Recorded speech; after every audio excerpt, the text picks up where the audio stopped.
everybody. This is Gauntlet Hangouts. I am Patrick, and tonight we are playing another session of Swords Without Master. This is the Remnants series. We are currently in winter, and today we have Ari, Philip, and Sean.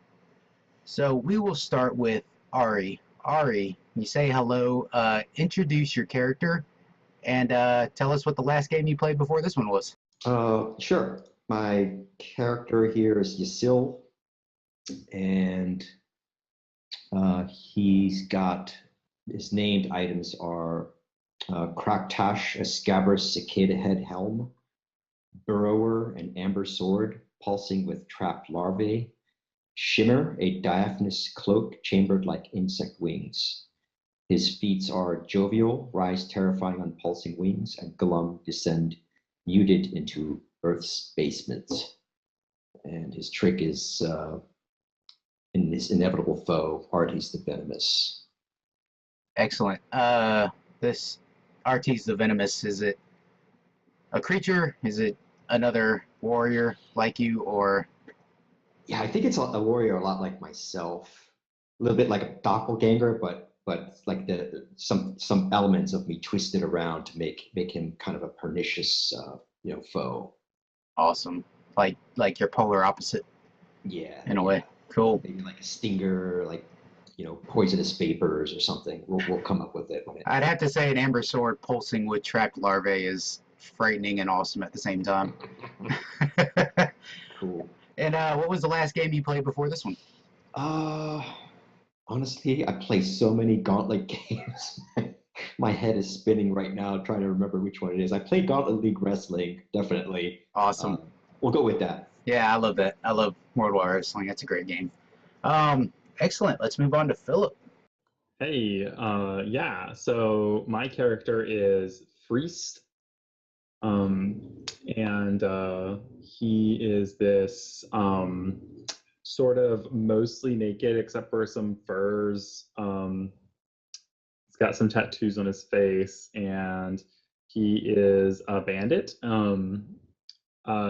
And all that deserves a name for him are the Foul Score Bandits, which is his bandit coven in the Twisting Black Forest.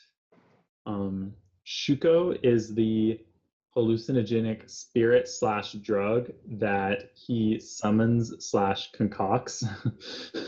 And bone rending is the art of extracting, refining, and using bones as weapons.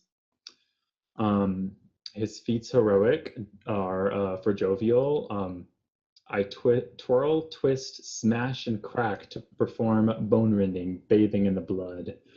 And then Glum is I carefully and ceremoniously compose the flowery, smoky blue haze and purple paste of Shuco, letting it take me over. For his trick, he's got Canny Cognition, in which he consults with Shuco. And again, that's the spirit / drug. Yeah, and the last game I played was actually 15 minutes before we played this one. I ran a little tiny playtest of my new game, Alone to the Wilds, with Tomer. So that was really exciting. It gave me life. So yeah.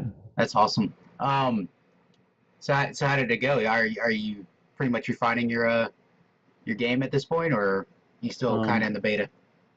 It's in like the alpha. This is okay. A month old. But it's going really well. It's been really encouraging. I've already ran like 5 playtests of it, and it's just like the introductory material, like the core, right? But it's been working really well and giving me life, so I'm like really excited to keep going with it.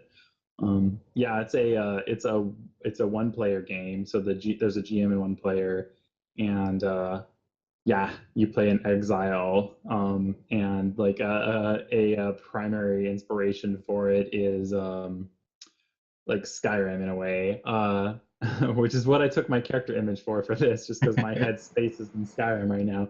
But it's also the game is meant to kind of comment on like the idea of like exile and justice and all that. So yeah, I'm really excited to be moving forward with it. Cool. I can't wait to see what comes out of it.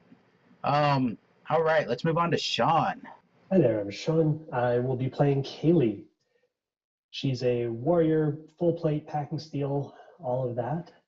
All it deserves a name: Weave Ripper, my heavy two-handed sword, my void hood, which is a peaked cowl patterned with stars and galaxies that I wear under my armor, and Coddington, the town where my parents and my son live.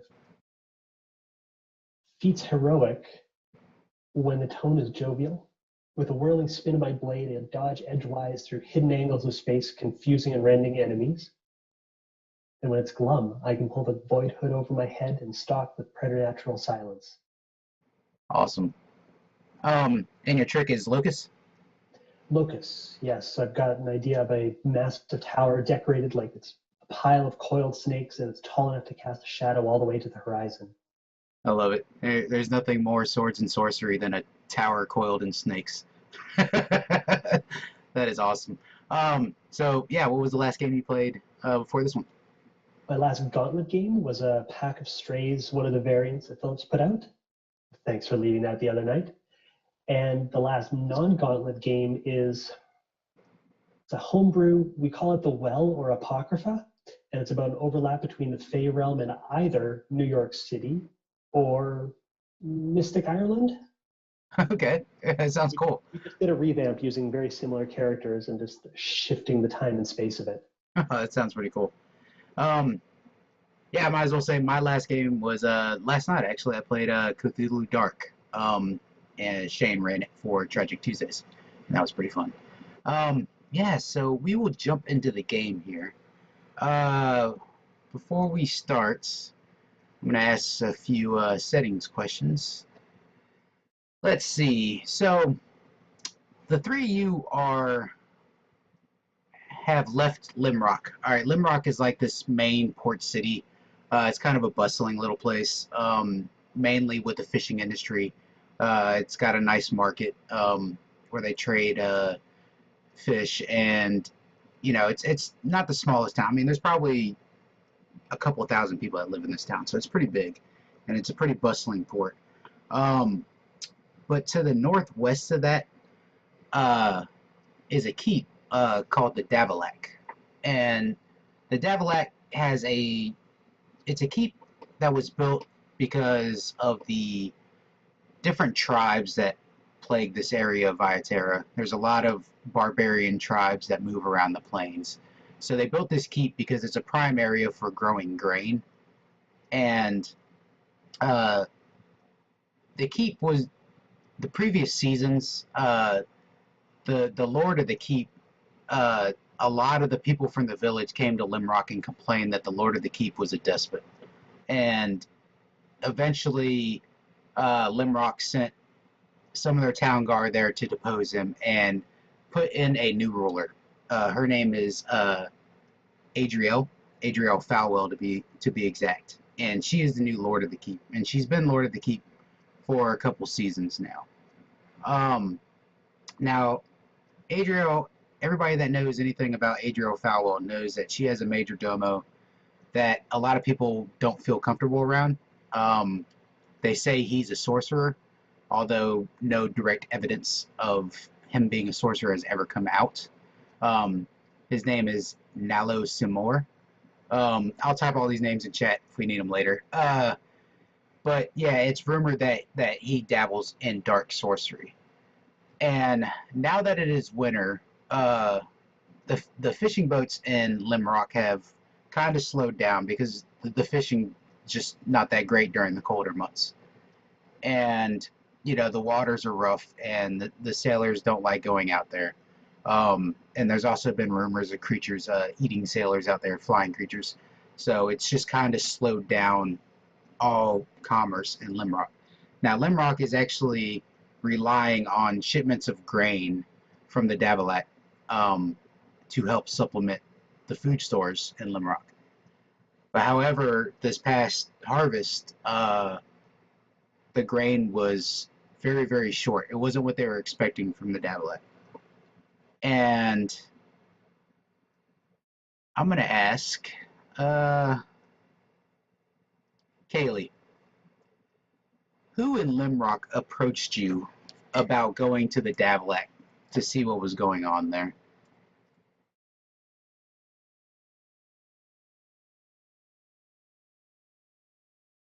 Oh, you muted. Just had to get that out of the way early. Barrett, the quartermaster of the town guard. Barrett. And did he say anything else besides, hey, go to Davelac and find anything? Or did he specifically want you to look into Adrielle or possibly Nalo-Semor the sorcerer? During the transition, some of his guard had been stationed there and they would switch off periodically. And the last groups were just sent back without any request for replacements and told that they would be handling it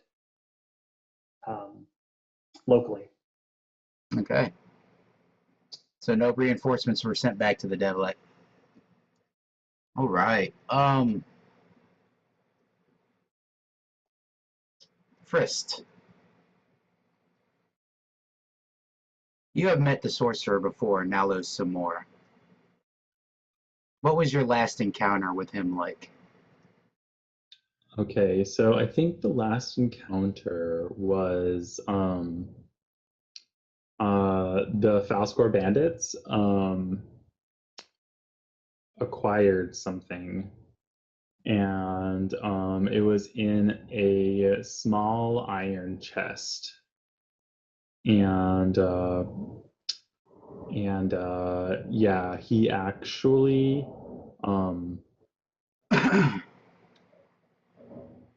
he actually came to acquire it from the bandits, and paid handsomely for it.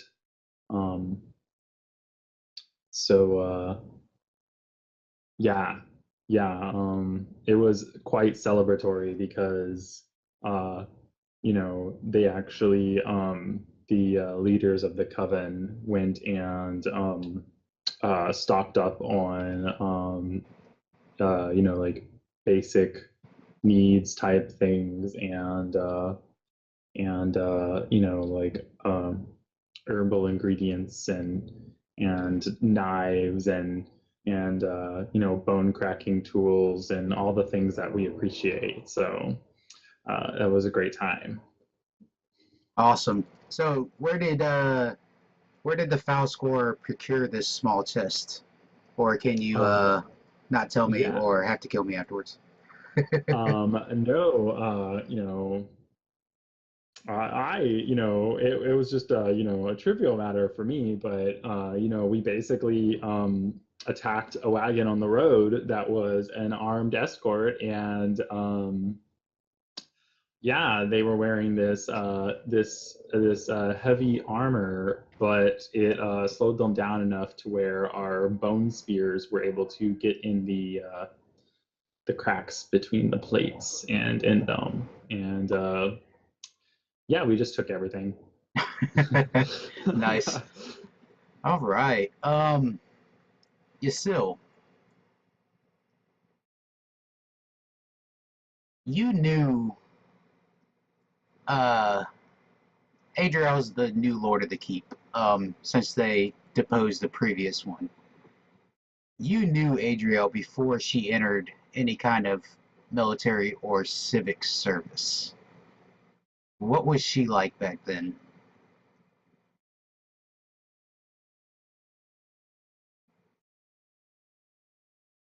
I think she was, she married into nobility. She was probably just somebody of the village when she started off.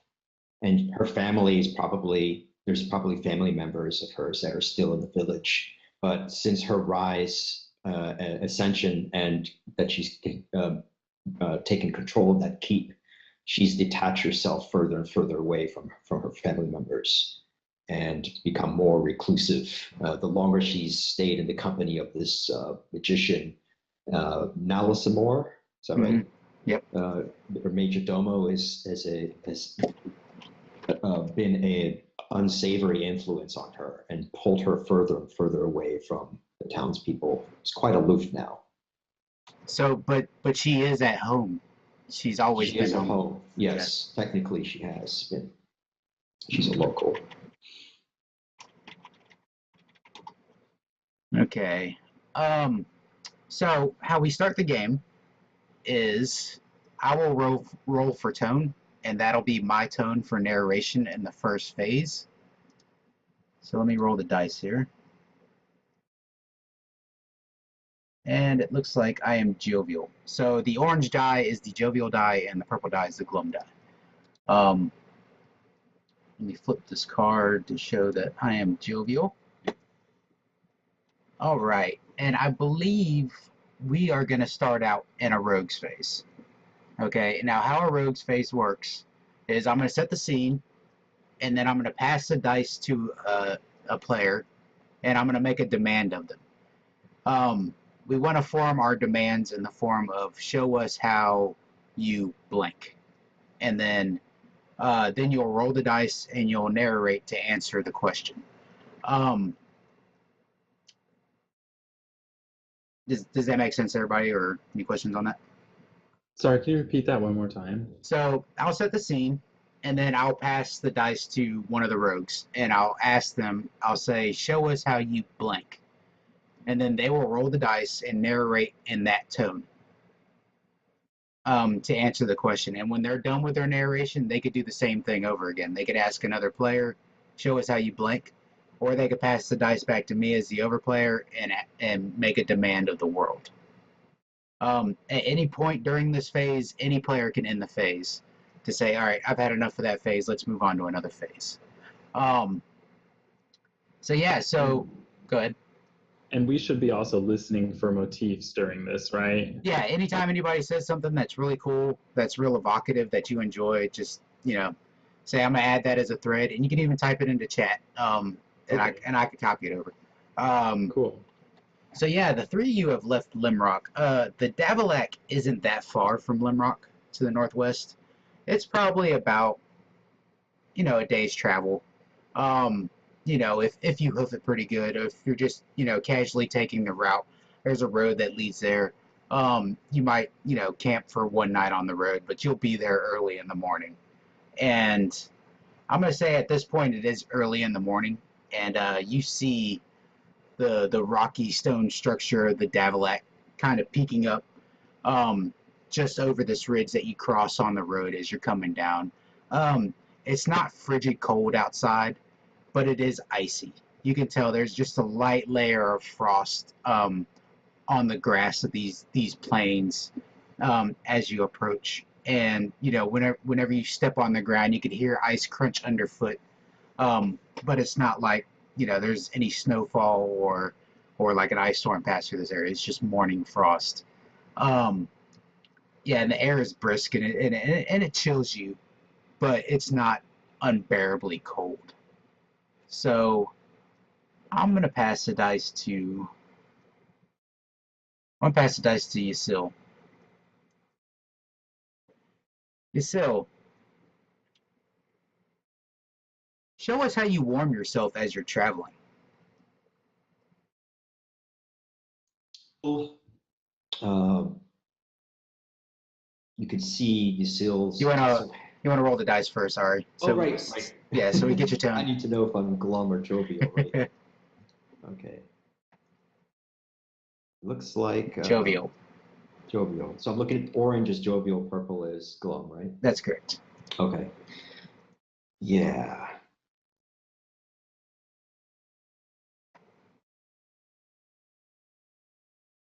So you see Yasil's tousled red hair, silvery eyes, and behind him is this flowing diaphanous cloak that resembles very much the chambered wings of an insect draped behind him. And we're standing before the portcullis of this keep, and he's rubbing his hands together.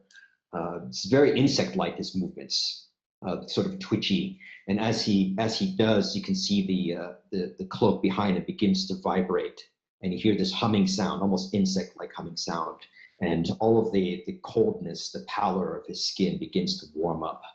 And he looks to his companions and nods his head and turns his gaze back to the keep.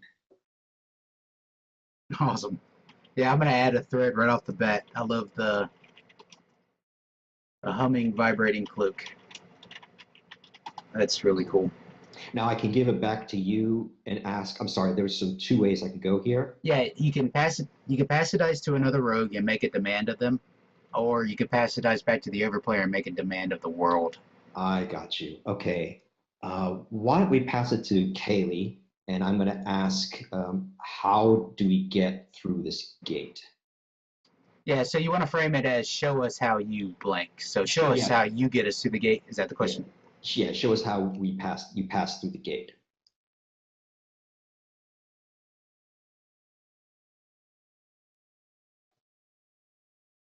Let's give these a roll. Random side. Glum. Nope. So if you flip that over. Weird, neat.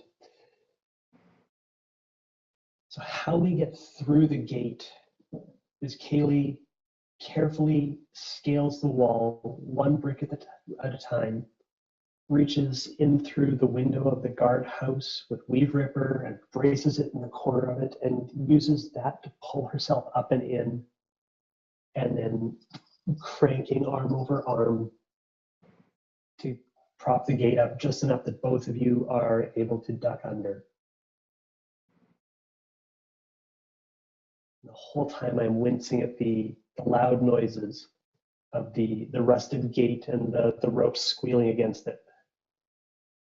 Okay. The only sounds that I'm hearing from here. So you will pass the dice and make a demand, or?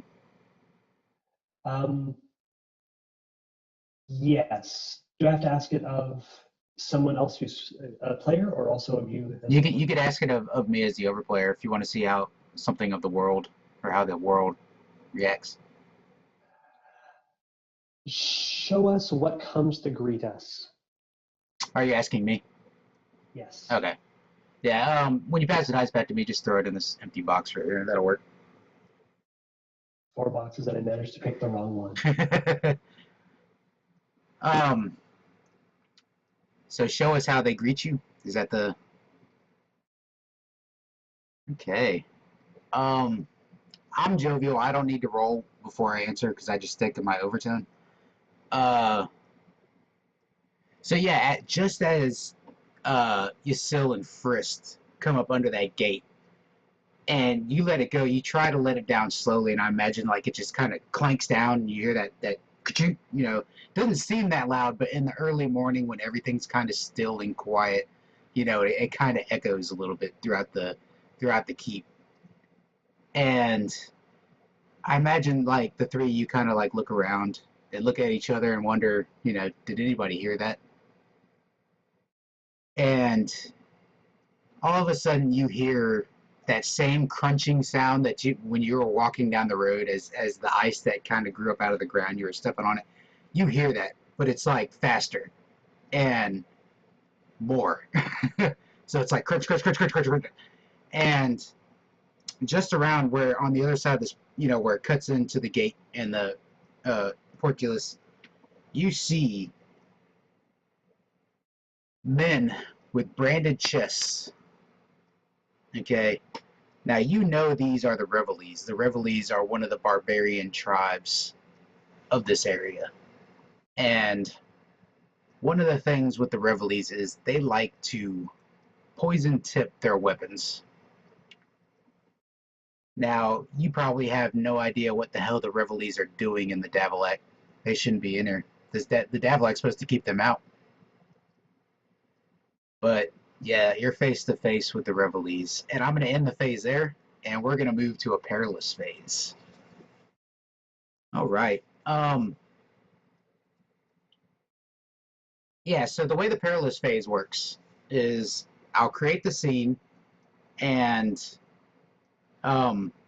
I forgot to do it the first scene, but every scene has a thunder, which is an omen that something bad may happen. I forgot to do it that first scene. That's something I tend to forget in the first scene. But every scene should have a thunder, which is a bad omen. Now, in the Perilous Phase, the omen is like right in your face. It's going to happen. In the text, the thunder becomes the storm. So in the Perilous Phase, I'm going to introduce a peril. Okay, I'm going to pass the dice to a player, and I'm going to keep bringing it. Now, if you don't have the dice, you can still narrate, but you can only narrate how you're struggling against the peril. You cannot actually, like, do anything about it, really. You're just going to struggle against it. And the same thing for the person with the dice. You can only struggle against it until you roll. And when you roll, then you can overcome it, right? So as long as you hold those dice, I'm just going to keep making it worse. Does that make sense? And usually if you're holding the dice, I'm going to target you.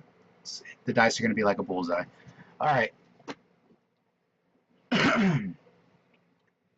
So, standing in front of you are these bare-chested Revelese warriors with the intricate markings of the brand across their chest. And they are hollering at you. And some of them do speak common, and they know where you are from. You hear some of them say Limrock, you know, as they yell at each other and yell at you. And that's the thunder of this phase, is this probably 20 Revelese warriors standing in front of you with their pink-tipped spears. And that pink is the poison you do not want to get on you or in you. I'm going to pass the dice to Frist first. So first, you can hold the dice, and I'm just going to keep making it worse. If anybody else wants to slip and struggle and say how they're struggling against it, just jump in. But I'm going to keep bringing it, and Philip, don't be afraid to interrupt me and say, okay, I'm rolling. All right, okay. So yeah, finally one of the Revelese jumps out and just comes right at you, Kaylee. And that spear pointed down, they're running at a full sprint. What do you do, Kaylee? I'm still descending the stairs of the guardhouse, so I square off between the sides of the doorway, pull the visor of my helmet down, and I'm trying to fend off the tips of the spears. I'm not worried about the bodies of them. I'm just trying to tap the spears to the left and the right and not let them contact me. Yeah, and as you're fending off the tip of this one spear, another one comes at you, and it kind of forces you into the corner between the wall and the gate. Now, Yasil, not only do these Revelese warriors have spears, but they also have slings. And you see them whirring up to fling rocks at you. What do you do? Yeah, so this time his amber sword burrower has been is beginning to pulse with this sort of lambent light, and you can see these nymph insects beginning to squirm and create this sort of coruscating effect. And he turns around, that's a sign of danger. And when he does, he sees his companion being pressed up against that corner. And he raises his helm up on his head so that you can see, like, he pulls down the visor. And this is, what did I put here? Yeah, it's like in the shape of a cicada's head, and the sound starts to resonate from it. And when the sound starts to resonate from the helmet, the spear wielding barbarians begin to feel their hearing affected, and they're kind of like, you know, shaking from the effect of that. Right, and yeah, you can tell it's affecting them, but yet you can tell that they're pretty well trained and they're shaking it off. And now a lot of them are viewing you as a major threat.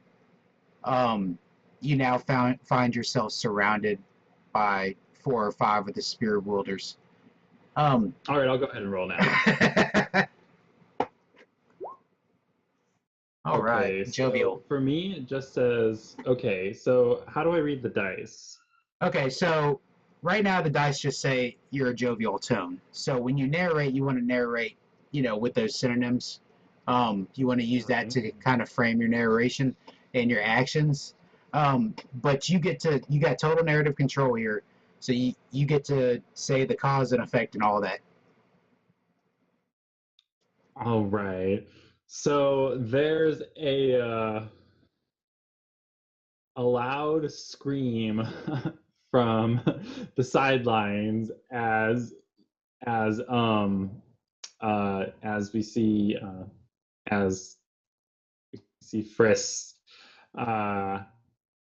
emerge from behind a curtain of blood, cackling and twirling some bone clubs, and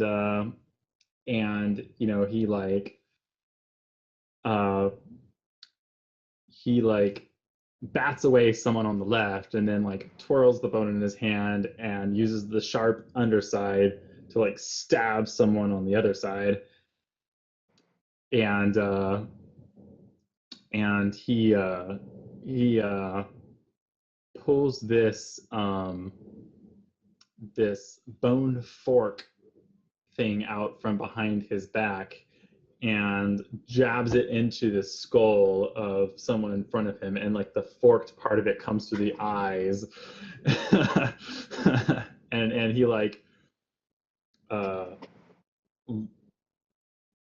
throws the guy down on the ground, and then uses his foot as leverage to pull the fork back out, and we just see that he's just covered in blood except the whites of his eyes and his teeth, as he walks towards these other these remaining people with the pink tip spears, and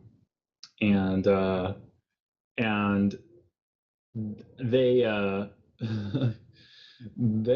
they kind of go into a bit of a panic seeing this monster come towards them, and disregard the other fighters who are right next to them. So do we do the handoff thing? So it's up to you. If you want to see the others react in this perilous phase, you can pass the dice to one of them, and I'll probably bring it harder on them until they roll, and then or if you really wanted to, you can defeat them all. But it's up to you. It's how you feel you want the story to go. Yeah, I think that what I do is I basically I'm pushing them back, and then we see behind them are Isil and Kaylee waiting, and then I'll pass the dice to Kaylee. Okay. So yeah, at any point, if anybody wants to end the phase after rolling, just pass me the dice. Kaylee, do you want to roll right away, or do you want me to bring some more peril on you? Oh, sorry. I'm going to ignore whatever I came up with on my screen here. You can bring that pain. Okay. All right. So Kaylee, Frisk just kind of bought you some time, right? And perhaps you were able to roll out of that bad situation you were in the corner. But as you rolled away, you felt one of those slings, it was in the air, and you felt it, and it still had the stone in it, and it wrapped around your neck, and the Revelese is holding it kind of like a garrote, around your neck and squeezing it, and you can feel the breath, you're struggling to breathe. Okay, I will take my roll here. Instead of bothering to loosen my grip. One second, Kaylee. Are you gonna stick with the dice? Yeah. Okay. So you are jovial, but neither one is above 3. So what this is it's a moral. So what a moral is you're going to take action. So you're going to narrate like you normally going to narrate, but there's going to be a consequence of that action. And from that consequence, you're going to write a moral, which is a lesson. Okay, I have it. Without loosening my grip on my sword, I plow ahead towards Frisk and take 2 or 3 of them out by hamstringing them and one clean off at the knee. But the whole time my vision is fading towards a little gray dot in the center. And eventually I tumble to the ground in front of Frisk with the barbarian still on my back, the sling still around my throat, and I am unconscious at his feet. Okay, that's a good consequence. So you are now unconscious. So you want to come up with a moral for that, like a lesson. Don't ignore the obvious danger. Okay, that's a good one. I'll type that in. You could pass it to another player, or you could pass it to me to end the phase.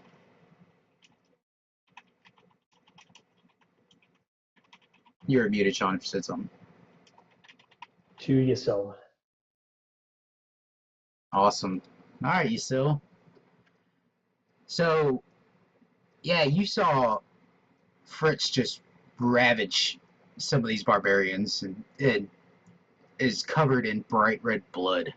And kind of distracted the ones in front of you. But you didn't distract them all because more are pouring out of these doors and the walls of the Davelac. You see more barbarians come out, and they're coming up behind you, and starting to pin you in as well. And more of these pink tip spears, and you hear the stones bouncing off the wall behind you as you notice there's some up on the upper level, and they're slinging rocks down upon you. You want me to keep bringing it, Ari, or you know, roll? Yeah, I'm going to go ahead and roll right there. Okay, here we go. Looks like a tie there. Okay, yes. So this is special. All right. So one thing a tie does is make me flip my overtone. So I am now glum. Ari, you are also glum. I think everyone's glum, right? Is that the overtone for everyone? No, the overtone's for me. So when you roll the dice, you're actually rolling for your tone. I see. But since it's a tie, not one was higher, so you flip it. Okay, so the way ties work are, a tie is what they call a stymie in this game. So it means that like something bad happens. Now a tie that's 3 or below means that you're gonna take action. All right, but something's gonna stop you, and you're gonna somehow mess up and make it worse for yourself. But since it's below a 3, that something has to be magical or supernatural in nature. And that's where the mysteries come from. And you'll write a question about that. Okay. So I see my companion, Kaylee, fallen and passed out, right? And these barbarians are beginning to sweep over us. And I feel this great sadness welling up inside of me because I know what I need to do. We're greatly outnumbered here, and I have to resort to something that causes terrible strife. I grip my amber blade at the grip, and I set the point down on the ground, and it starts to pulsate, and you can see that I'm beginning to weep as these barbarians are slowly being pulled in towards the blade. And as they're being pulled in, their color begins to fade, and they begin to turn a sort of like a slimy, pale color, almost like nymphs and larvae themselves. But instead of being pulled into the blade like my last victims, they begin to crawl over my body and take succor from my body. So they're attaching themselves, they're getting inside of my armor. And I fall down on the ground onto one knee, still clutching my blade, trying to grasp at these things that are like, cicada larvae. They eat the roots of trees when they're buried in the ground. So now they see me as this tree-like being, and they're trying to feed on me. Wow, that's awesome. So you're going to want to write a question about that mystery, or you want to write a question about that, I guess you could call it mistake. So like they're not being drawn to the sword, so you want to question like, yeah. Yeah, I think the question is, what happens to these nymphs when they suck up, when they feed on my blood. Okay.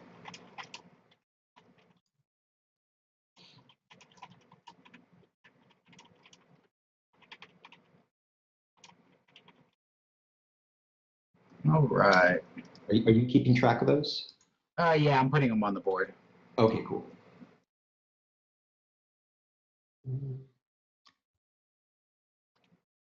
Oh, I see it. Okay, cool. Yeah. So there's 3. All right. So you can pass the dice to another player if you want the perilous phase to continue, or you can pass it to me to end the phase. I'm going to pass it to you to end the phase. Okay. Yeah.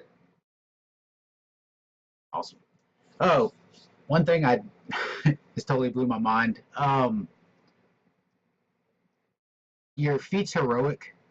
You use those. You can use them once a game. You can only use it once, but you can use it to ignore the dice roll. I'm sorry, Ari. I should have told you that beforehand. You could have ignored the stymie. No, it's cool. I like playing that out. It's cool. Yeah, that was pretty cool. Latched on and feeding voraciously. That's one of the threads. All right. So we'll just keep moving on. We'll keep playing the game, and we'll keep adding these threads in. Just remember before we hit the third motif for somebody to try to reincorporate the echoes motif in their narration. It's a little bit of work on your part, but it's a fun creative exercise. So yeah, so the phase is over. Anybody could play a trick during this phase if they so choose. They feel like it fits in with the fiction. I'm going to go ahead and do that. If you guys are cool with it. I'd like to call in my nemesis, inevitable foe. He's here at this keep. Excellent. Artist the Venomous. So that means we're going from a perilous phase right into another perilous phase. Artist the Venomous. Can you describe what Artist looks like to me? Artist, I think he takes on the characteristics of a cicada killer. Those hornets that are banded, really big and nasty looking. I love that. That's great. Yeah, so like as that starts happening, like these larvae, did you say the larvae were coming out of the swords, or were they the actual Revelese warriors like got turned into larvae? The warriors got turned into larvae. I've already got plenty in my sword. Right, okay. They were supposed to go there, but they ended up on. Right, that's gnarly. So yeah, you now have like these larvae like sucking on you.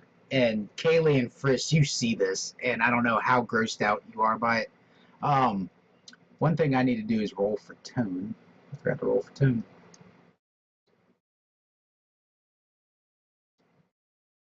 Alright, so I'm glum still. Yeah, I imagine larvae sucking on somebody's flesh is pretty glum.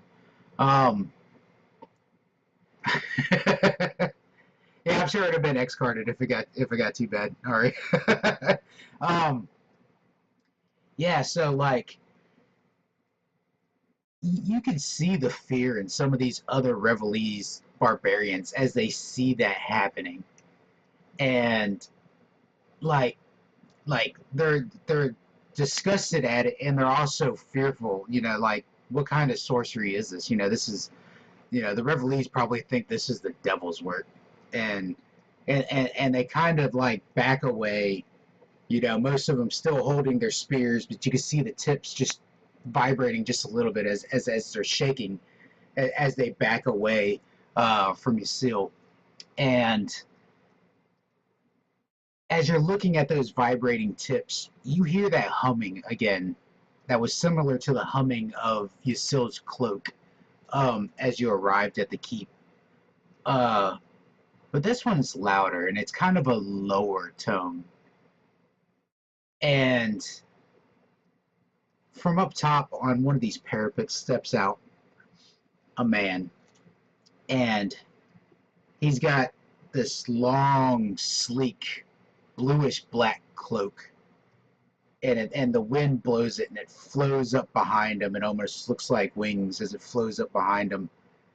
And his helmet has these two big eyes built into the side of it. You know, they're dark. You can't see the man's eyes under this helmet, but the eye holes go all the way around to the sides, and his shoes are pointed. And he pulls out this long curved dagger. And the way that he had it sheathed, it almost looked like it was sticking out from his back, almost like a stinger. And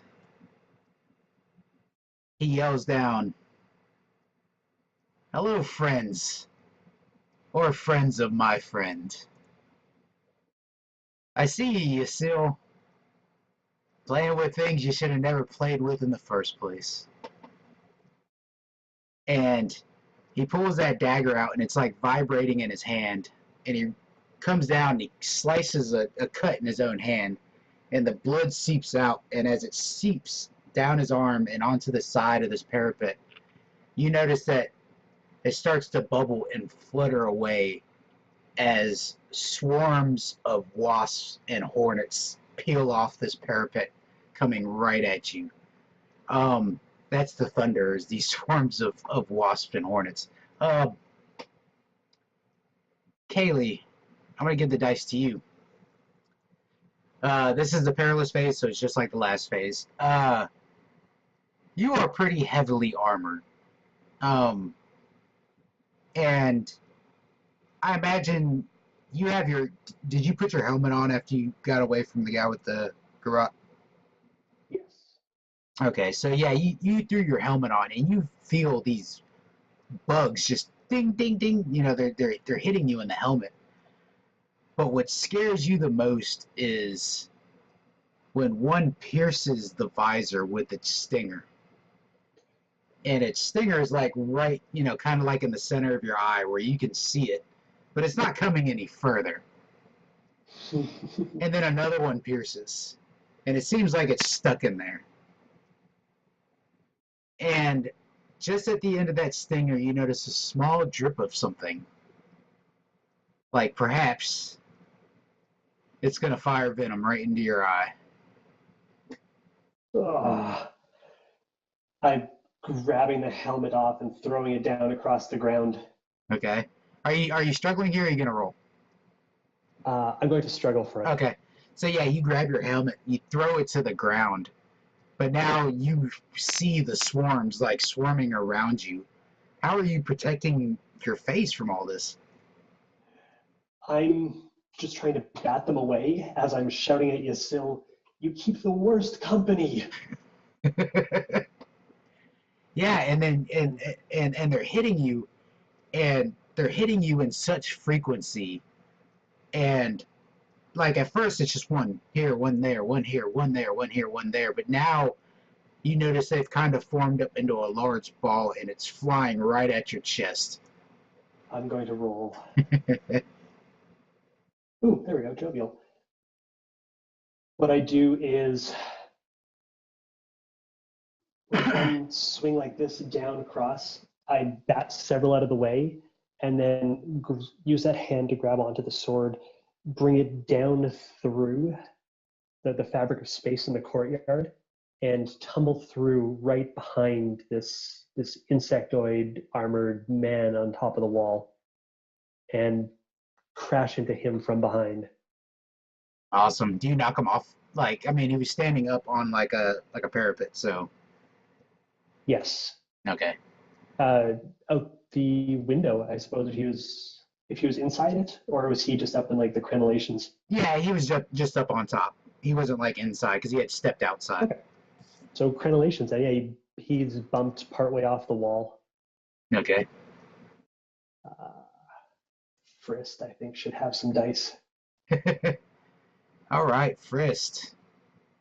Are you bare chested like in the picture? Yeah, I think I am. I'm like mostly naked. Yes, mostly naked but covered in blood. I am the scantily clad portion of this sword and sorcery cover shot. Right? Like Awesome. the cover of it, it's always got someone who's scantily clad. Always. Frisk, the cover model of Swords and Sorcery comics. Yeah. So Frisk, you see all these. What was your initial reaction when you saw this blood turn into wasps and hornets? Yeah, I think I probably like froze and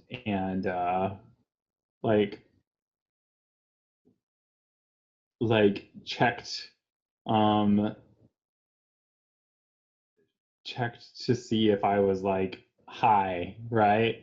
Like I'm like slapping my cheeks and being like, am I really seeing this? So yeah, but as they descend upon you and you see Kaylee sling her helmet off and roll and manage to knock Artis, kind of off where he was standing. Now these hornets are swirling around you, and I think one of them actually stings you. Oh shit.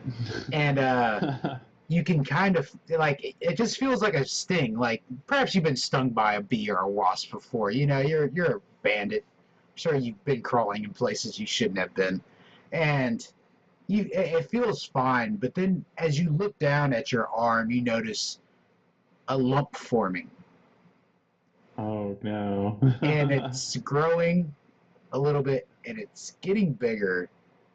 And there Is might this be the same thing where I roll the dice whenever I'm ready? whenever you're ready. All right, I'll go ahead and roll now. Okay, I think I'm jovial. Yeah, Is that right? that's Okay, correct. yeah. So I'm like slapping my arm. I'm like and then I like get my mouth on top of this wound, and I just like suck whatever's in there out into my mouth, and then like I spit out this what color are these bugs again? They're black. Did we? Yeah, I spit out this like black tar ball looking thing like onto the ground. And I'm like, ugh, ugh, like gagging, and I like lick my tongue on like some of the blood that's on like my arms because that tastes better.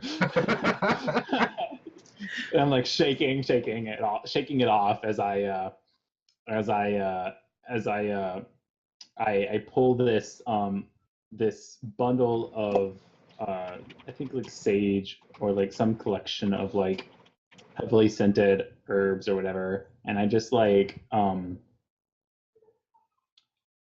I I walk over to there's like these torches that light the way that they light for the early morning so people can see, and or they light them overnight and they haven't put them out yet, and I go and light it on there, and this like billowing green smoke starts erupting from it, and I'm just like waving it around, and it's like driving away all the bugs, and I just like keep waving it, and it's like this sour woody smell, I guess, sort of acidic in a way, I guess, and I just keep waving it as I try to like make my way over to the others, and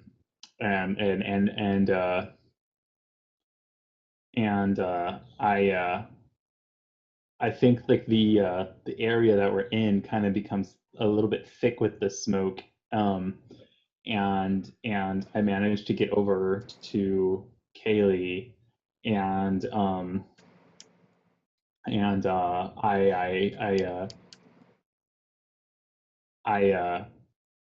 I'm waving the sage overhead, and I think I'll pass the dice now. Okay, to Kaylee. Yeah. Awesome. One thing I want to mention, Sean, you typed in one hand not in your control. Is that? I was throwing that out there as a suggestion if he wanted to lean into that one even further, but he went the opposite direction, I think. Oh, okay. Yeah. So I completely missed that. That's sorry. No, it's okay. Also, like on these motifs, these last two threads. One of those needs to echo something from the Echoes motif or motif one, but I think it echoes something from the Echoes motif. Because there's two blood ones on there, so that closely echoes it. So, all right. Kaylee. And I'd like to point out that neither one of you can kill Artis the Venomous. That is Yassil's job because it is his inevitable foe. So, yeah. So Artis is kind of hanging off this ledge here, Kaylee, and down below, Frist is managing to kind of clear out this swarm with this sage smoke. All over the place. But you feel like a sharp pain in your neck, and as you turn and look, you can see that Artis is like nodding his head at you, and you feel this pain in your neck, and you reach up, and you kind of feel like, I want to walk towards Artis, and you feel like perhaps I should help him up. So what it looks like is Kaylee walking slowly across the wall of the tower towards Artis, extending a hand towards him slowly. If there's a camera, it's up over her shoulder, and you can see down into the courtyard as the grubs are dropping away from Yassil and digging, burrowing into the center of the courtyard. And Kaylee is helping Artis up onto the wall. Yeah, so you help Artis up onto the wall, and Artis puts his hand on your shoulder and doesn't say a word, just looks at you. It kind of gives a giggle as he walks away down towards the courtyard. But yet, you don't feel like following him. As you're standing there, and you look down, and those grubs, or those larvae that had burrowed into the courtyard, are now chewing their way through the rock and climbing onto your own legs. Gonna roll here. It's a good point. Yeah. It's a good time for it to be jovial, or brash, I suppose. My sword is no use here, but I have plenty of other tools at my disposal. I'm kicking the grubs out of the way. I'm snapping to my senses as I realize that I've been acting not of my own will, and start chasing after Artis as he's descending towards the courtyard. But I think this is Yassil's show. Yassil, what was your general reaction upon seeing Artis up there? Loathing. He turned away from the path of Kraktash, the chitinous. That is the insect god that I serve. He's an abomination. I wish to strike him down. And how did it feel to watch Kaylee help him up from a precarious position up there? I've seen these sort of betrayals before. I recognize that this is Artis's venomous effect on my companion. I hold no grudge, but I need to break this spell before it goes any further. So I'm going to go ahead and roll some dice. Oh, already? But you want to bring some pressure on me first, a little bit more? Okay, yeah, sure. So these larvae, like, detach themselves from your body and burrow it into the earth. And for as far as you know, they're gone. But you look up and you see Artis, and he kind of steps off the ledge and just floats slowly down towards you, his cape flapping in the wind behind him. Gracefully, this flutter and that buzzing noise gets louder as he descends closer to you. I'm gonna go ahead and roll. Do it. All right, let's see what I get. Jovial.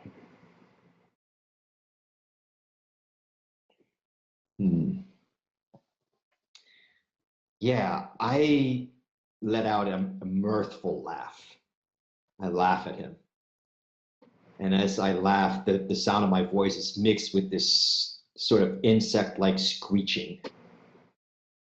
And the laugh reverberates, and you can feel it trembling the walls around you. It sounds sort of like strengthened by the power of this helm that I'm wearing. And those larvae that were crawling underground and were out of sight emerge much larger, and they've taken on terrifying shapes. And as they emerge, they all belch the blood that they had drank from my body. And I'm using that motif, demon of blood about to emerge. That's cool. I love it. And this blood coagulates, and the grubs kind of become these flaccid forms in the ground, and this blood coagulates into this big, shambling mass, this demonic mass that's growing larger and larger, standing over Artis, and he strikes at it with his onyx blade, slashes through this blood mass, and it's not doing anything. And this thing gets closer and closer to him, and then just envelops him completely, takes him into and sort of like encompasses him, and he just disappears. His shrieks die out inside of the flesh of this thing. Oh, that was great. That was a good death. All right. So are you ending the phaser? Do you think that killed all the Yeah, peril? I think after that happens, the whole mass just kind of collapses into this grotesque, bubbling, puddle. Awesome. All right. So I'll take the dice back. So much for artists. Yeah. He met a gnarly end. So let's see. Yeah, I think this is a good spot for a discovery phase. Do you want to use your trick, Philip? Since I'm moving into a discovery phase anyways, do you feel like this is a good time for you to use your trick? Sure. Okay. So what happens in the discovery phase is I'm going to roll for the overtone again. And I'm going to set the scene. I'm going to introduce a thunder. Okay. And then I'm going to pass the dice. Now, when you get the dice, you're going to roll immediately. And then you're going to tell us something either you're just now finding out or something that you've already known. So this is kind of like where you get to add details to the world. All right. And then afterwards, you get to ask me a loaded question about that discovery. Does that make sense? Okay, yeah. So I roll the dice. I say something happening in the world that we couldn't know, and then I ask you something about that. Right. Well, it's something that your rogue knows. Something either they're Okay. just now finding out or something they've already known. Okay. Yeah, no, I'm gonna totally do my consult with Shuko thing. Okay. So, yeah, this is just after that fight. And you don't see those barbarian warriors anywhere. You see some of their spears laying on the ground, perhaps. You don't know if they were the ones that got turned into larvae, or you're not sure if they're the the ones that feebly backed away. But you just know that they're not around. And you're on the inside of this keep. And the keep's basically just a courtyard with walls around it. There's some, large doors at the far end. Yeah, I'm going to leave it at that.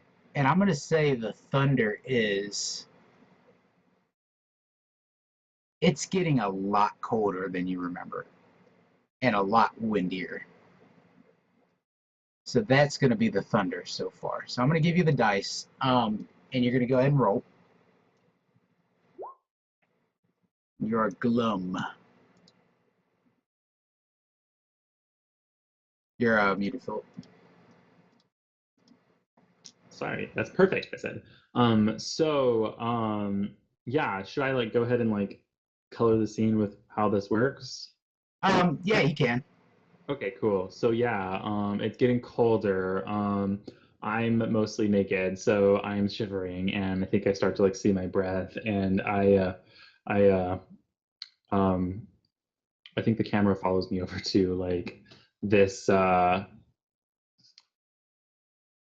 this fire pit, and I actually, I actually pull a little bronze bowl out from behind me and lay it on the fire pit, and I'm like rubbing my hands, warming them up, and then I have this like this little pouch that I empty onto into the little bronze bowl, and this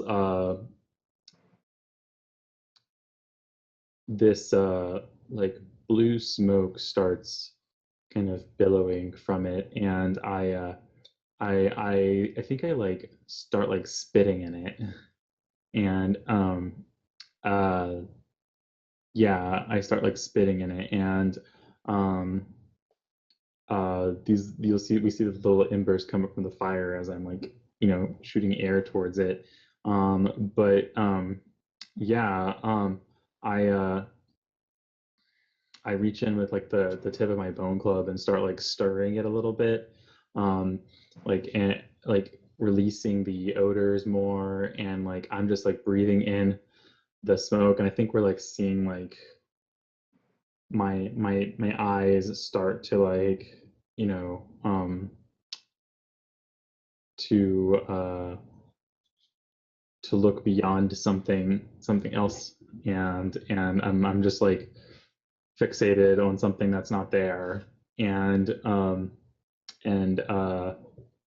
yeah, I have like this flash where I'm following this smoky figure around the keep and into this chamber, um, at the top of it, and we can see like the land spanning out outside the balcony of this chamber. And on a pedestal in the middle of the chamber is that iron box, and it's open, and there's a there's some runic stones inside, and we get a close-up look at them, and hand goes over the top of the stones, and an obsidian knife slices open the hand, and the blood pours out over the stones, but then this like black ichor kind of bubbles up in the stones and like rushes over the hand, and we see what's her name, who's in charge of, Adrielle. we see Adrielle lifting up her hand, and it's completely black, and I think behind her we see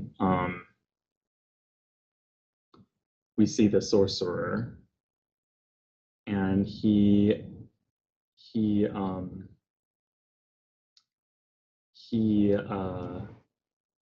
he's holding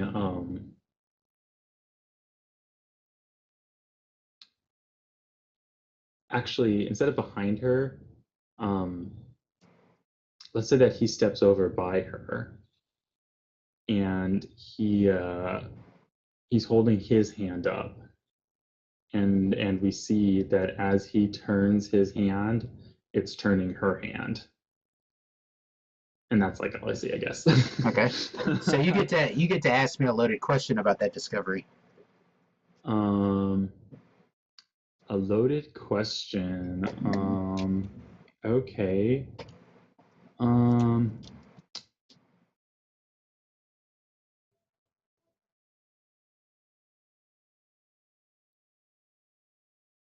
Uh.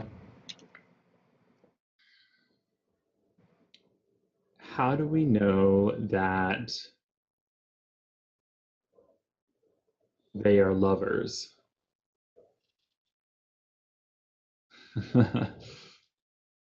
Yeah.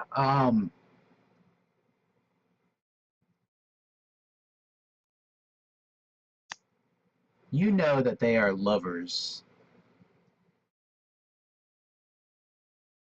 because as you get the vision just right there at the end of your vision, where you see Nalo-Semor controlling her hand as he turns it. He brings it up to her face, and as he brings it up to her face, her hand automatically comes up to his, and they touch each other's cheeks and look longingly at each other. All right, so I'm gonna take the dice back, and I'm gonna let Kaylee get a discovery.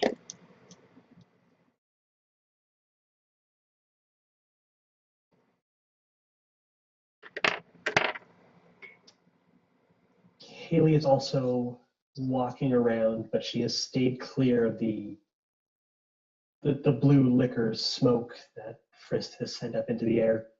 It's actually walking in the small buildings within the edges of the courtyard up against the walls. And I should roll, should I? Yeah, you're gonna roll first. Real quick, Sean. The motif you typed in, you want all that in one motif, or were you trying to type in multiple motifs?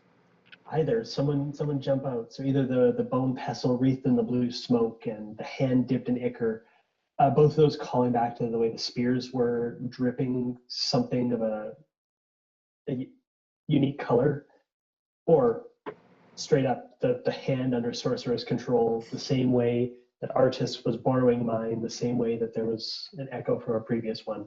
I'll let someone else speak on that one to pick which one or vote for both. But I like the two hands. I threw out a motif. I like the two hands moving in tandem to embrace each other. yeah. Okay, so you want hands moving in tandem?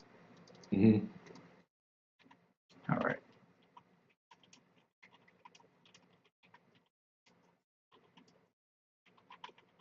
Okay.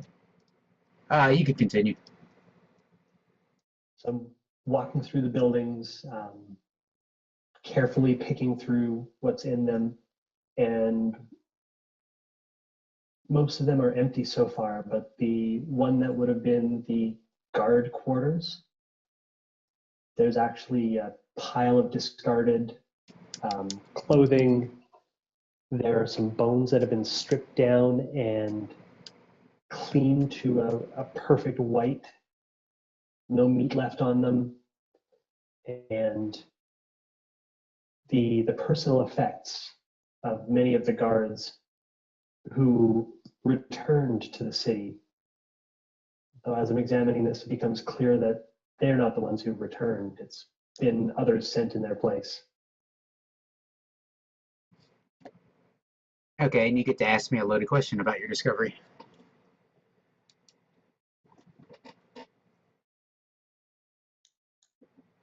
Will the imposters be discovered before the creatures within them hatch inside the city walls? That's not a good leading question because it's a yes or no question. Sorry. Yeah, you want to try to ask something like a how or a why.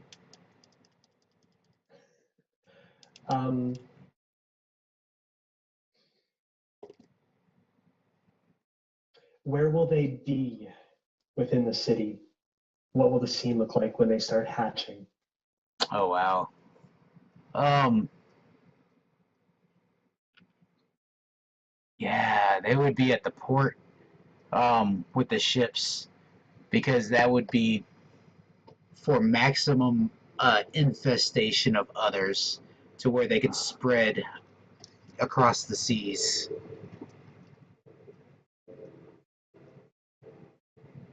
God, I'm so sorry, world.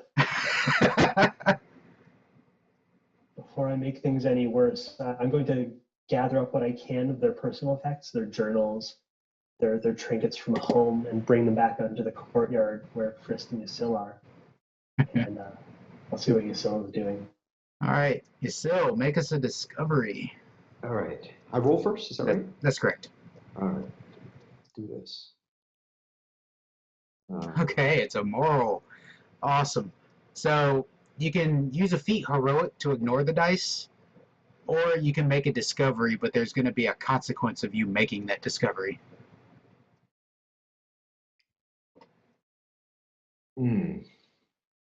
Yeah, okay.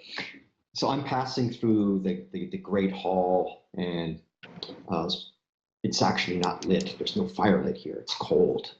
It's like no one's attending to anything in here. And I pass through this dining chamber, also empty. And then finally make my way into the kitchen and the larder, also empty. Nothing moving, nothing stirring. And when I get into the larder, it's this vast space. And inside of it, I discover hundreds of barrels full of grain that they've been withholding from the village. All of the grain and supplies that could have fed the villagers is here, being kept for no apparent reason.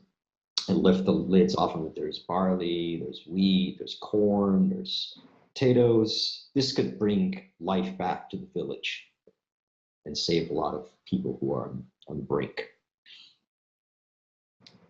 But how are we going to get it back? So my question for you is, how will we get all of this grain back to the villagers in time? Okay.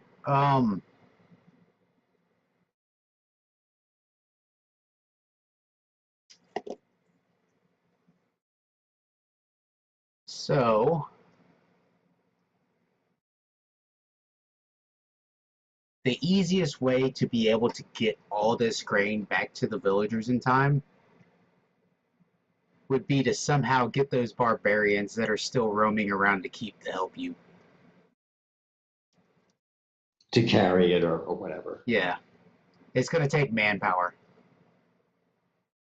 So one thing is you rolled a moral, so there is a consequence of you discovering that we... Yes.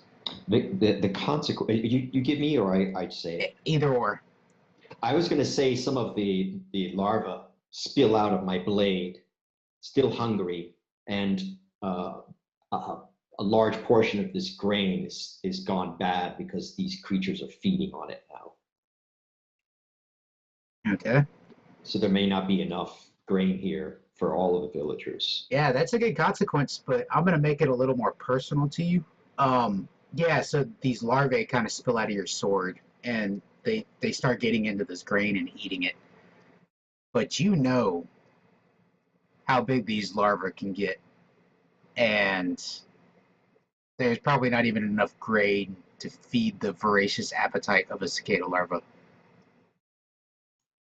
Kaiju larva. Awesome. Yeah, where do we go from here? We got a lot to go on.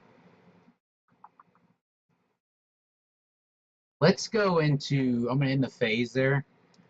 Just a reminder to everybody, I know Sean's been typing in motifs, but remember Ari and Philip, don't be afraid to type in any motifs, because that's the pacing of the game. As soon as we get those filled up, that's when the game comes to the last stages. Can we do a motif for yourself, or is it only for others? It's only for others. Okay. Yeah, that's so you don't control the whole story. I had one, but I didn't know if I could bring it up. What was it? It was the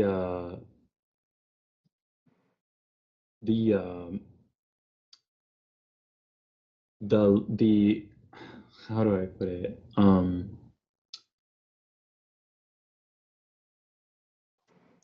Let's just go with this. I like this last one we just had. Spilling off the blade. Okay. Yeah, I like that. I like spilling off the blade. That was pretty cool. Turning off the blade.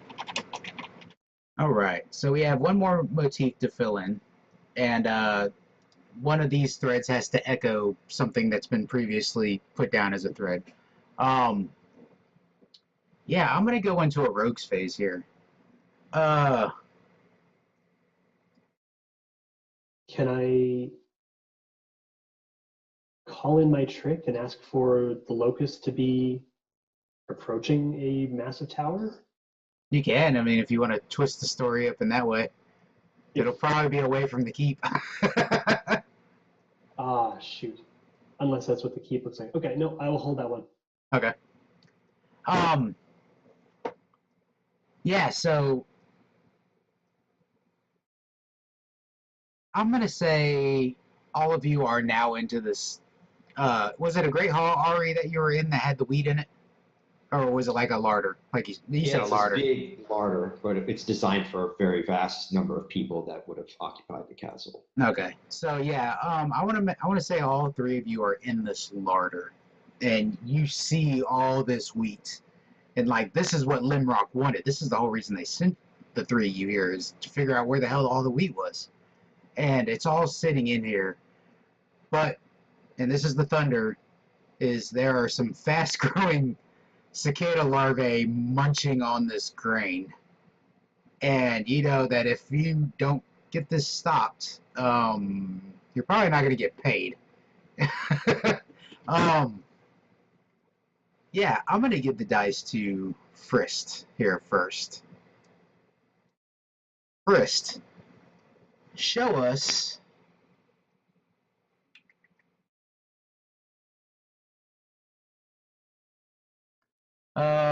I'm looking at your sheet. Show us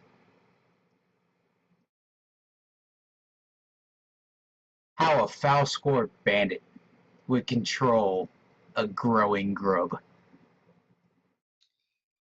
All right. Okay. So yeah, So roll first. Roll first, Philip. okay. Before you narrate. I think Jovial. that's jovial. Mhm. I get that a lot. Yeah. So I think what he's doing is it's all about teamwork. So he needs like a team. So yeah, what I do is I see this growing grub, and I start rounding up these bandits who had kind of fled to the corners of escape. And what I do is I I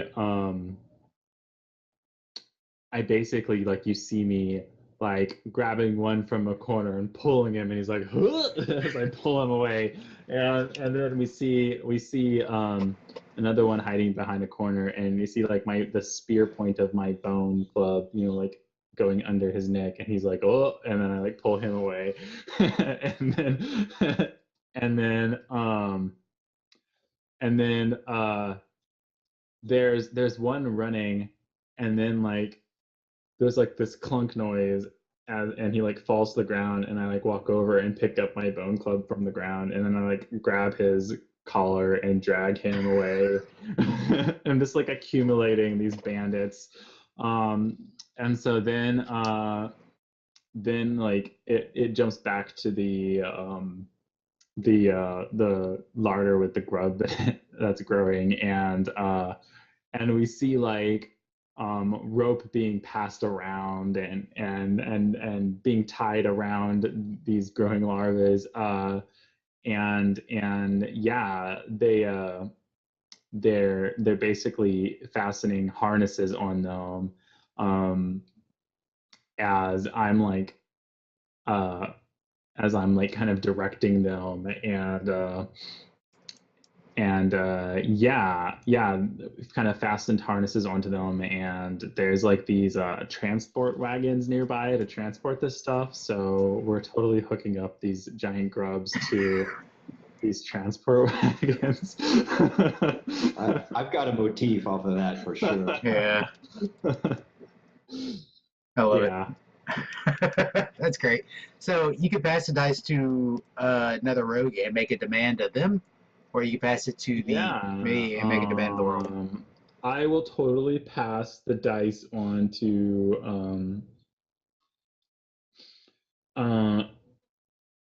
onto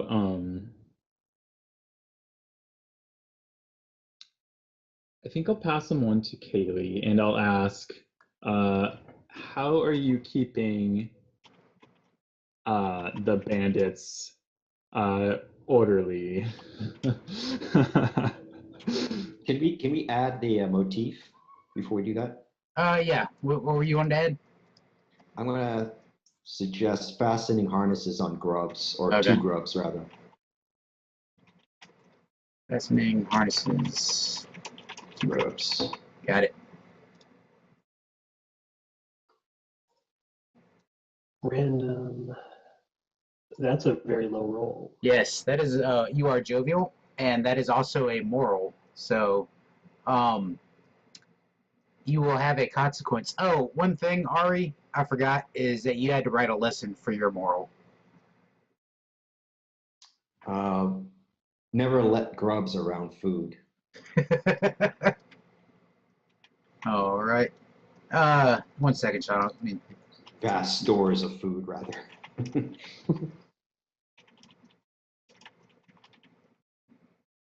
I'll just put that just shorter. Yeah, Sean, it's gonna be a moral, just like earlier when you got the groat wrapped around your neck. You're gonna take action and you're gonna answer Philip's question, but there's gonna be a consequence of it. Now you can ignore the dice if you play one of your feats. I will.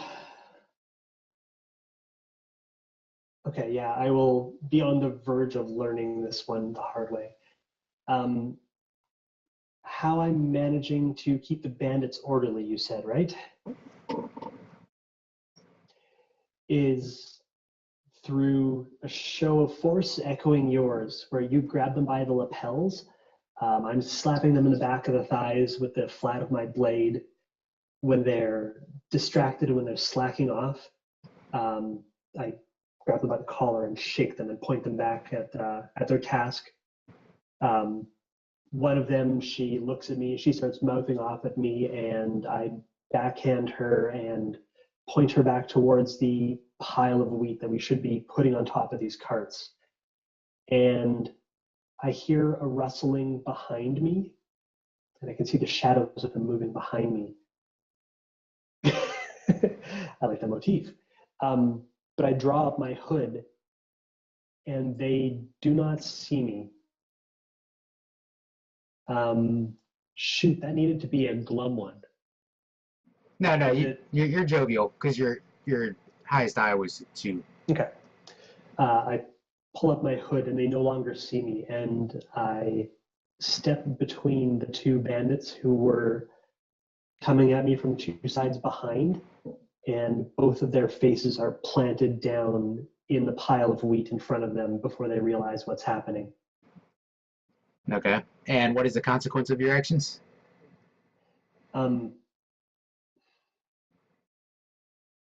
If I'm using my hood, I can ignore the dice on that one?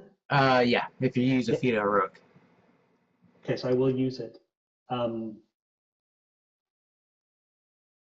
I still write the moral then? What feat were you using? Sorry, trying to grab my character sheet again, how I had it worded. The feat heroic was my... Oh, your glum one. Okay, I see what you did. Yeah, so whenever you use your feat, you ignore you use your glum one. I see it now.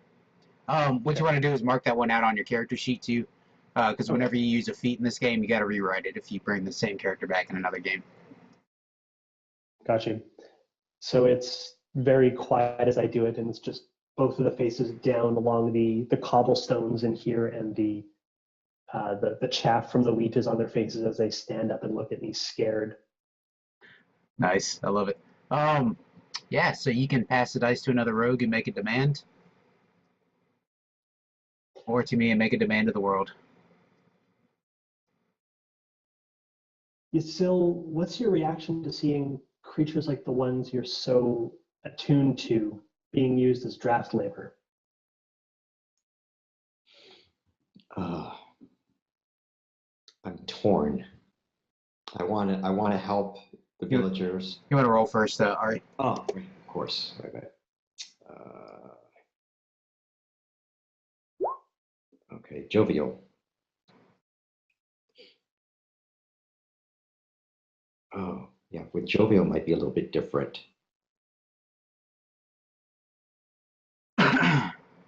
Yeah, I'm seized with feelings of compassion for my grubs, but also a sense of loathing for them being so gluttonous and having gone beyond their needs.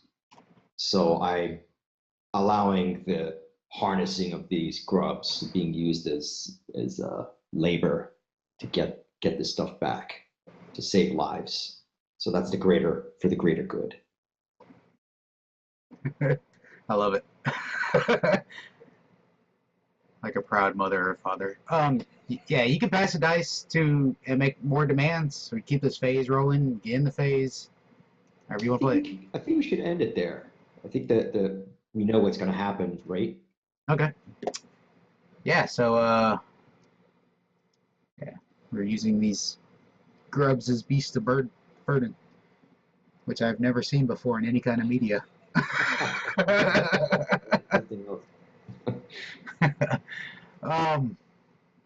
Yeah, so all we need is one more motif and we'll be in the end phase. Now the game doesn't stop when we add that last thread.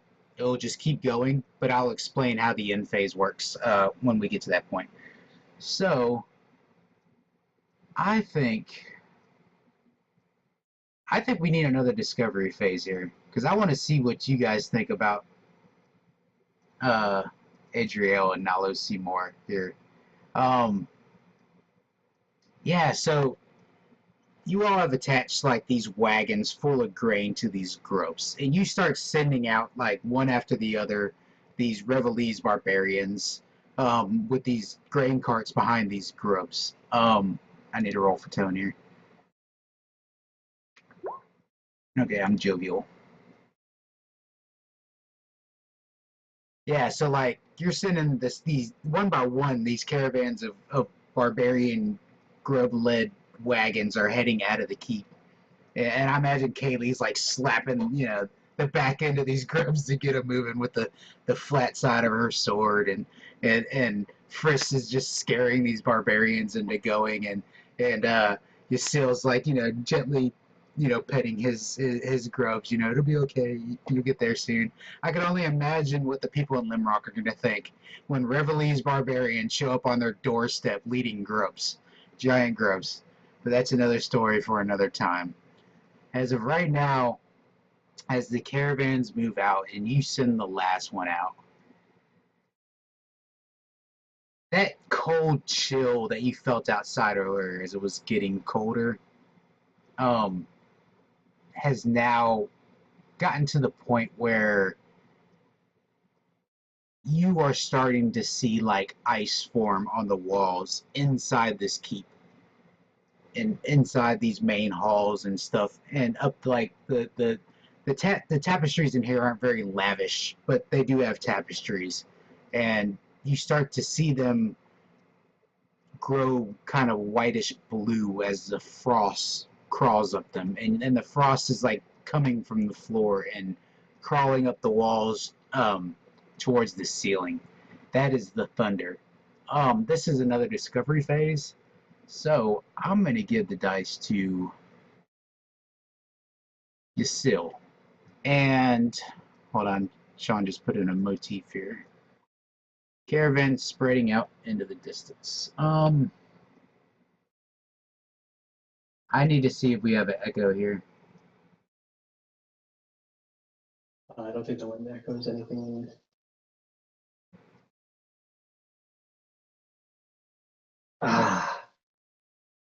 What were we supposed to have echoed? Anything from the first two motifs or anything from the echoes motif.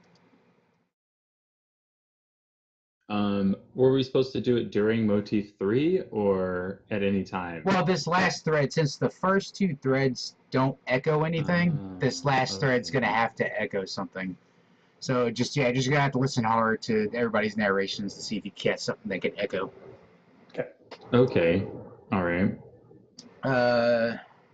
Ari, go ahead and roll and make us a discovery. All right, sure. Another moral. You can use a feat heroic to ignore the dice if you'd like. Yeah, I am. I'm going to go with my burrow one. That's your glum one, right? Yeah. Oh, I need to use jovial one, right? No, you can use either one because you're ignoring the dice roll. Okay, yeah, I'm going to do that one. Burrow. I'll describe all that in a sec. Oh, I need to mark that off. I'll do that afterwards. Right. Yeah. So I'm still confused, my character. I'm still confused about the meaning of all this gray. And I'm searching kind of the lower parts of this keep, trying to find out what's here. And what I find down in the undercroft of this edifice is this chamber designed as an altar to the god of agriculture, the goddess of agriculture. And I press my hand to the altar and try to reach out beyond and feel what the meaning of this is. It's a bit odd. And what I feel from the other side is this frost here is power, is being fed to Nalo-Semor from the goddess of agriculture in exchange for this great sacrifice of grain. And her power is also what keeps him bound to Adrielle. Okay. You get a loaded question about that discovery. Yeah, how can we break this binding between Adrielle and Nalo-Semor? Break the spell.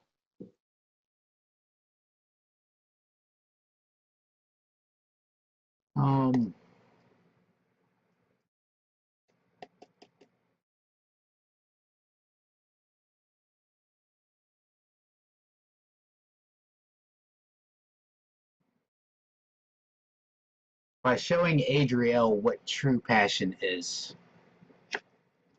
That's how you break the spell between them.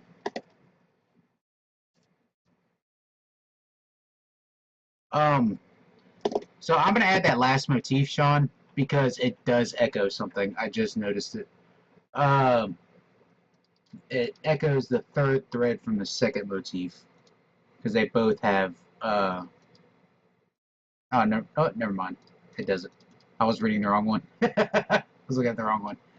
If you want, I could throw in a little extra detail there that could help with the motif.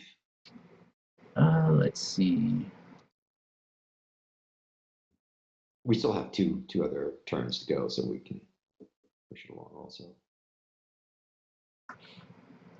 Yeah, I mean, we can keep going until one, becomes clear. So, yeah, I'm going to pass the dice to Kaylee. Kaylee, make us a discovery.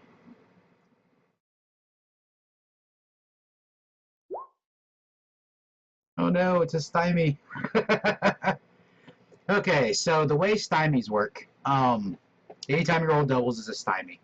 Alright, this isn't a mystery like the one earlier because it's higher than 3. But because it's a 5 or a 6, whatever you narrate, you need to tie in one of your named things into it. Okay? And also, since it's a stymie in the discovery phase, it means that something occurs that you don't notice. So it's like a discovery happens, but it's not known to any of the characters. It's that dramatic irony, you know, like happening in the background.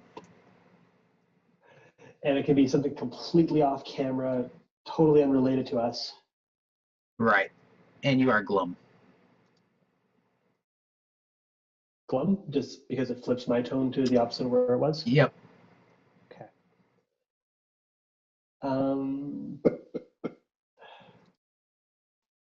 So I have escorted some of the barbarians and the carriages outside of the fort and up the road to the point where they're heading up the hill. And I start walking back towards it to try and round up the others. And I can see the frost starting to build on the walls of this castle. And I can feel it starting to chill through my armor. I look and I can see it snowflaking along it. What we don't actually see is the town of Coddington just under this driving blizzard. As the same force that's being channeled through here is also affecting my hometown. My parents, my son, are huddling by a fire that won't stay lit. And I'm just walking back across the courtyard next to the embers of the fire that Frisk used to begin his spirit voyage. Okay. Are you still going? Loaded question, right? Right.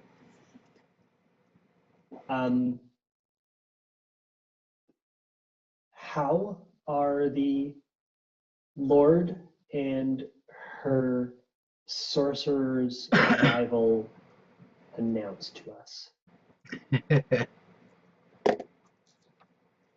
Oh man.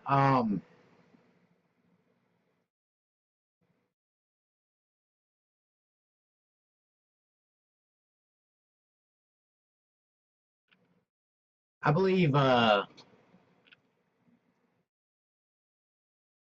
believe just as that last grub and wagon pull out the gate slammed shut, and like nobody was there controlling the gate. It just boom, just slammed shut. And you feel that cold just shiver you to your bones as they walk out hand in hand on the highest balcony of the keep and look down upon the three of you. And you see them both raise, each one raises a hand, you know, one black apiece, one black hand apiece, covered in that black ichor. And as they raise their hands covered in that black ichor, you notice like some of those grubs that had burrowed in the ground earlier begin to seep up out of the ground, but they're not the same color as like a normal grub. They're like a black, like deep black void colored grub. And I'm going to end the phase there. We're going to move to another perilous phase. All right. So yeah, we're just going to, right, you know, directly after the thunder is these grubs coming up, but they're not like the same grubs. These are black and dark. Yasil. Grub Master Yasil. Hold on, I didn't roll for tone.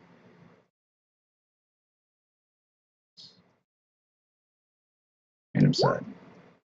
It's a double, so I just flip mine. I am jovial. So yeah, you're standing there, and these black grubs like just come up out of the ground, and like they just start biting on whatever is the closest thing to them, and they start like, you notice they start eating your cloak, and as they're like chomping away on your cloak, you feel yourself being pulled backwards, you know, like towards the ground, and you're about to lose balance as they're chomping away. What are you doing?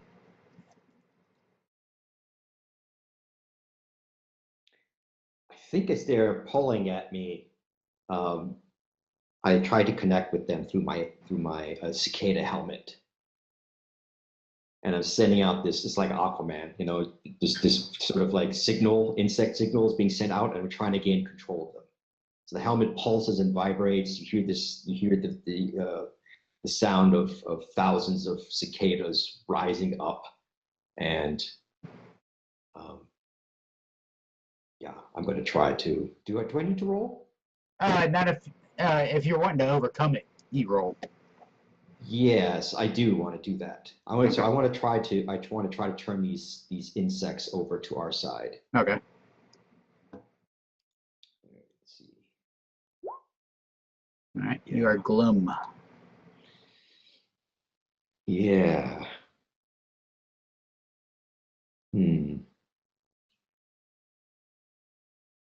Yeah, I think what happens.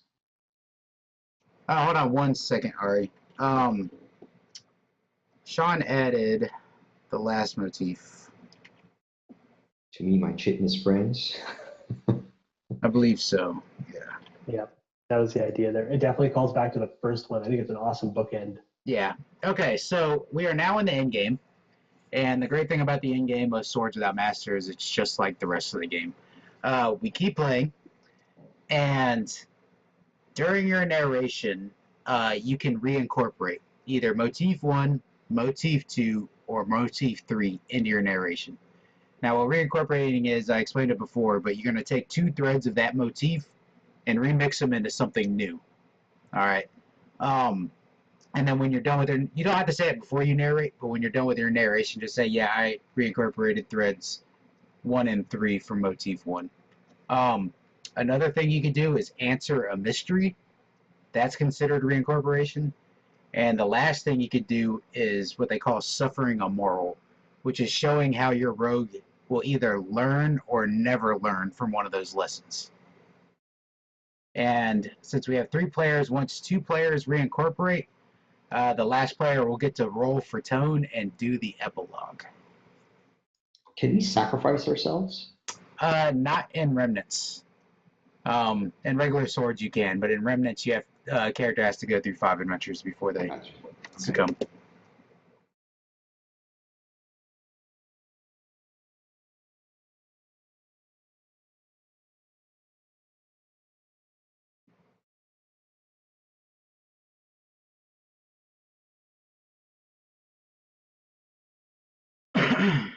So is it still Yasiel who's up right now?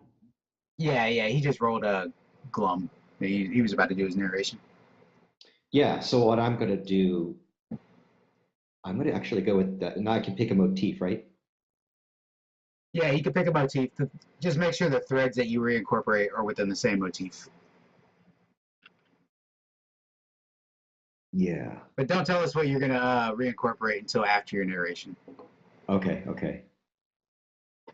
So these grubs are pulling on me and dragging me away. I'm not able to have control of them, and I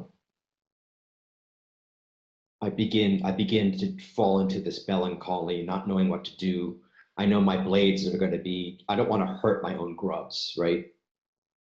So what I end up doing, they pull me back into their mouths, and they start to feed on me, just like the smaller ones did. And as they do, their color begins to change. They take on this sort of shimmering silver that's moving through their undulating bodies, and my amber sword is also like passing its energies into these grubs. But it's just not enough. It's just not enough to turn them. I'm sort of in this halfway state between gaining control and giving myself to them. But I'm also showing to Adrielle and Nalo-Semor that what real love is. It's sacrifice of yourself, giving yourself to try to help everyone. Nice. Did you reincorporate? Yeah, I think I did. Which one was it? Latched on and feeding voraciously. And what was your second thread that you reincorporated? Um, don't know if I did that. Yeah, you gotta do at least 2 of a motif. Of the same one, right? Yeah. You're humming, vibrating, Oh, Cloak. right. and your sword. Yeah. So instead of the helmet vibrating, we can have the cloak vibrating and having the same effect. Awesome. Yeah. So those two both came off of that. All right. I got it now.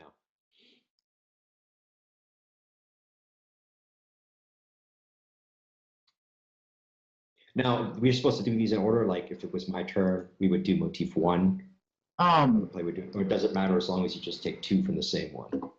Yeah, just 2 from the same motif. It doesn't matter which ones you do. Oops. Okay. Did not want to do that.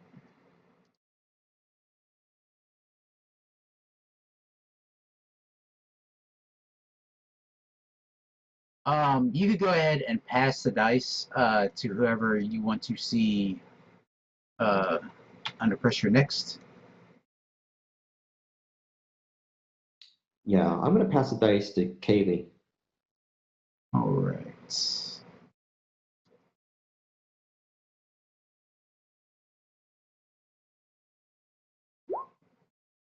Are you rolling already, Kaylee, or you want me to bring some peril on you? Oh, sorry. Yeah, if you want to bring some, go for it. Yeah, I know it's tough sometimes when we're switching phases a lot. You know, you're like, oh, I just go ahead and roll. Yeah. So like, so let me ask you real quick. The grubs, do they like retract back into the ground, or are they just like following you? I think they're still there.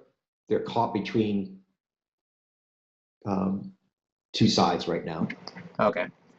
So yeah, Kaylee, you see you're still kind of struggling controlling these grubs, but at the same time, you know that he has some control over them because they're not just like voraciously attacking all of you. And you feel that cold, cold just chill through your veins, and you look up and you see Nalo-Semor up there, and just the look of anger on his face. And he raises his left hand, and as he does, Adrielle raises her left hand. And you notice your hand come up. You don't raise it all the way up. You only raise it like so far. And it almost feels like you can push those grubs towards you still. Like you feel like you can do that. And you notice your hand, your fingernails start turning black at the ends.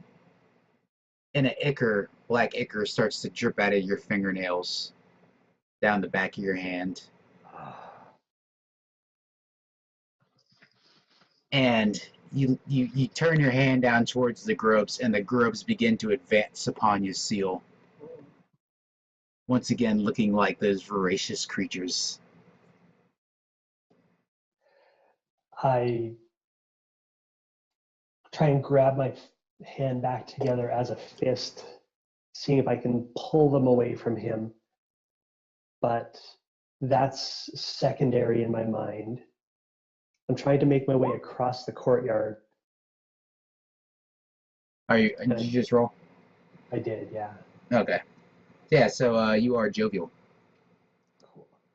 And I think I end up storming up the stairs, trailing this black ichor off my left hand, trying to keep that within my control. It's just tucked against my side and it's dripping behind me.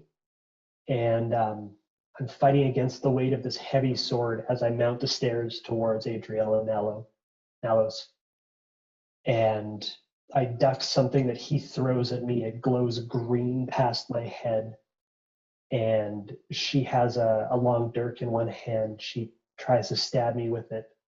But I duck down and I come between them and take her right hand with the sword and his left hand. They drop to the ground like the fingers entwined.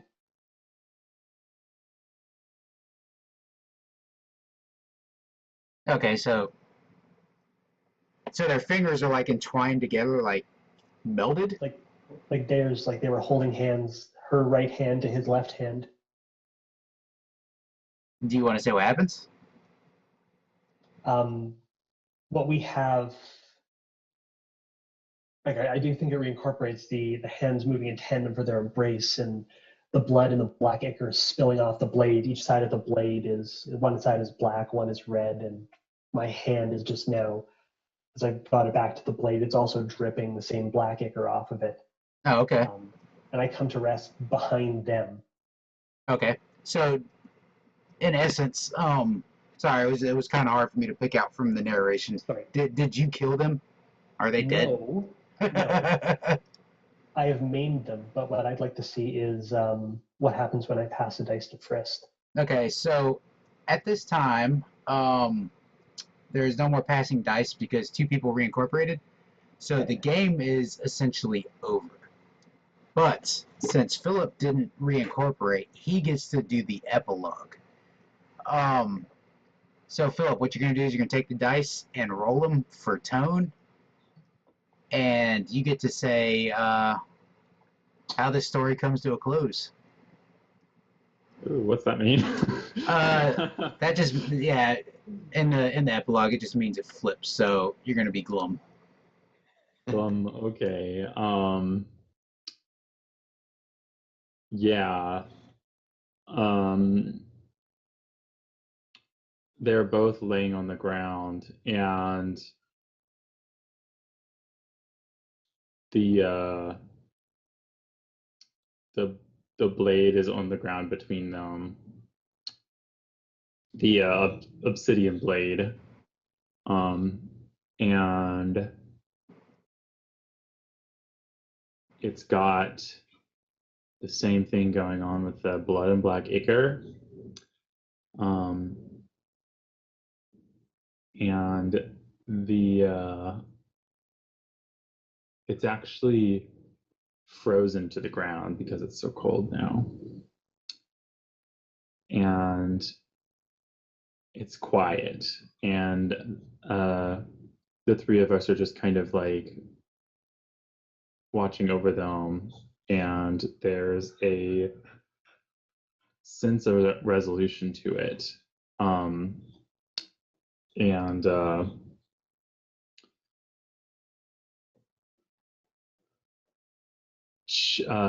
Adrielle kind of pulls herself up, and she's crying, and she's looking around, and she looks over to Nalos, and she's like looking at him, and she like her grieving face turns to spite, and she like reaches over and grabs the obsidian blade, and she's like trying to pull it off the ground, and she starts taking her fist and smashing at it and crying, and she's kind of wailing as she's doing this, and she finally gets it free, and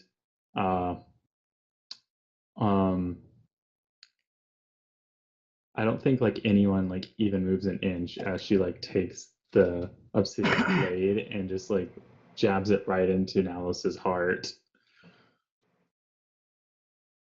And then she just like lets her arms fall, and she's just sitting there crying as like we walk up to apprehend her. And yeah. I think like as that happens, like after that happens, we like flash over to the city, and there's all these like upside down bugs that are dead like all over, and there's like people with big brooms sweeping them aside, and the yeah, there's a very somber tone in the city as there's like a long line of funeral processions from all the people that died. Wow. Yeah. Yes, that is a very glum ending Well, thank you. Awesome. Yeah, yeah. Keep it glum. I've been pretty jovial. Awesome. That was good. I like that. Yeah, that was a good ending. I love the visual of people sweeping up a bunch of bugs and funerals going on. Yeah. So thank you guys for playing tonight. I really had fun playing again. I'm gonna stop the broadcast and we're gonna go over some in-game stuff here at the end. So I'm gonna go ahead and stop recording so everybody wave bye.